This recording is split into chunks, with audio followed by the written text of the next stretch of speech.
Let's talk about Binance, people. You know, Binance is getting smacked around not just by the United States, but by other countries as well. But you know really why I think they're being targeted right now? They could have just avoided all of this and been okay, I think, had they done this one really simple thing. Remember last year when Putin invaded Ukraine? And basically, the countries told every single crypto exchange to basically shut off Russian customers, all of Russia. You know what the one big exchange that didn't follow that was? Binance, that's right. I guess CZ got a little greedy and wanted to actually monopolize those Russian customers because Binance was going to be the only crypto exchange they can use.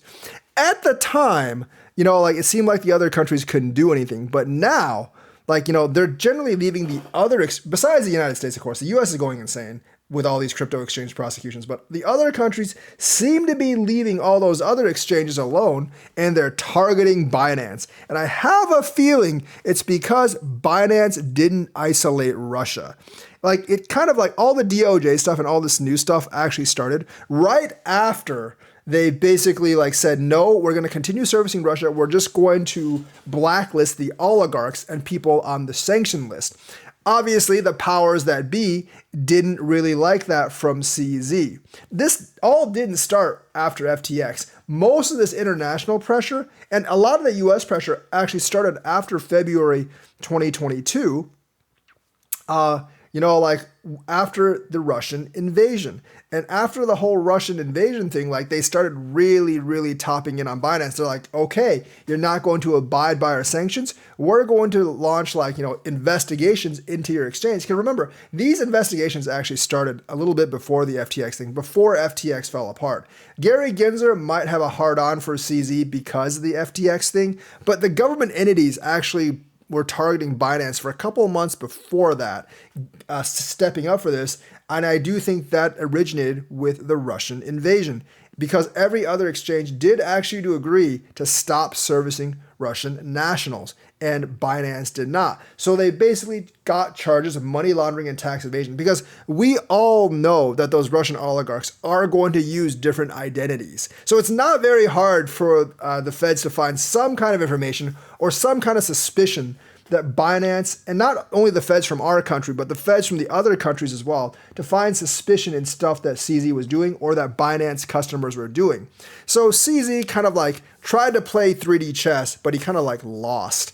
Because the thing is, he still has to abide by countries' regulations, and they can kind of force him out. The only safe sanctuary is the UAE and maybe some of the other some of the countries that are actually not involved with the whole Russian situation. India could be one of those, but India's also been kind of hostile somewhat to crypto all along. So I'm not really sure how that's going to work.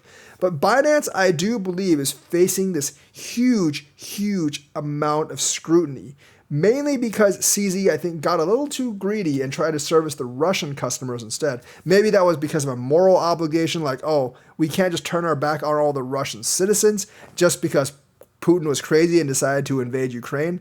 But I don't really think it was moral qualms that was actually getting CZ not to pull out of Russia. I do think it was financial concerns. He was trying to take over the Russian market, and now it's completely now the blowback is very, very intense. It's kind of a little too hard for him to pull out. The high-level executive resignations, as well as Binance closing in a variety of countries. I do think this was mostly just bought on by him refusing to actually enforce the sanctions that the rest of the countries actually placed on Russia. So had he just agreed to be all right, we're cutting off the Russians, I don't think he would actually be facing all these problems today.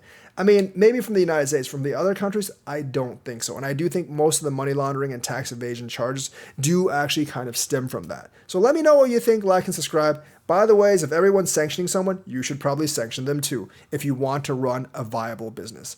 So just a piece of advice.